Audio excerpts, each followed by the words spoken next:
Bonsoir, mesdames et messieurs. Bon début de semaine. Gilles Surprenant ne sera pas venu pour rien devant la commission Charbonneau.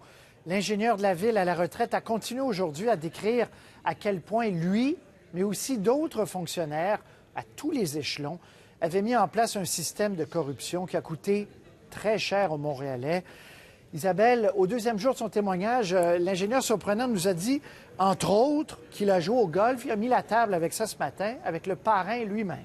Et 2 fois plutôt qu'une, Patrice, parmi toutes les parties de golf, les tournois, les voyages de golf qui ont été payés par l'un ou par l'autre des entrepreneurs, il y en a un de ces voyages où M. Surprenant s'est rendu en République dominicaine avec un de ses collègues, Luc Leclerc.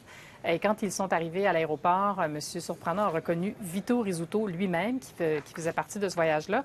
En 97, il savait qui était Vito Rizzuto. Et d'ailleurs, ce matin, il s'est ravisé sur la déclaration qu'il avait faite jeudi sur les menaces, le contenu des menaces que M. Catania lui aurait proférées. Pour la première fois, il avait dit « les gens qui nous empêchent de manger, on les tasse ». Mais il a dit « c'est pas vraiment ça qu'il avait dit à l'époque, c'était « on les élimine ». Ce qui explique bien pourquoi il était si nerveux, pourquoi il avait peur. On peut l'écouter.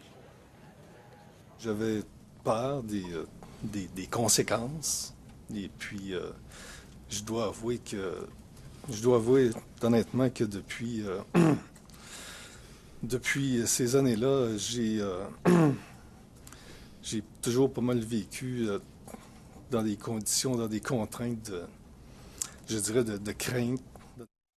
Et ce qui est important à retenir, Isabelle, aujourd'hui, c'est qu'il dit il n'était pas seul. Il y a vraiment un système. Et là, il a parlé de tous les échelons. Il a même mentionné le comité exécutif de la Ville. C'est vrai. Alors, il dit que ça a commencé lentement dans les années 90, mais dans les années 2000, le système était beaucoup plus organisé. Il haussait systématiquement les budgets des contrats à la demande des entrepreneurs, ce qui a fait, on le sait, que dans les années 2001, un peu plus, la valeur des contrats, on payait beaucoup plus cher à Montréal, de 30 à 35 plus cher. Il touchait un montant pour sa collaboration, pas vraiment 1 un montant forfaitaire, a-t-il dit, et il n'était pas le seul à se faire payer. Son supérieur immédiat, Yves Timmons, et même le directeur des travaux publics. Dans les années 2005 à peu près, je me souviens pas exactement de l'année, M. Leclerc m'avait fait une autre confidence. Elle a fait que mon patron, M. Robert Marcel, était allé voir l'entrepreneur Nick Miliotto.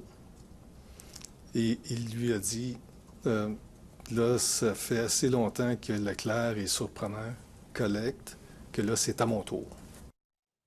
Donc, on le voit, là, c'était... En tout cas, il y en avait plus qu'un, 2, 3, 4, on verra.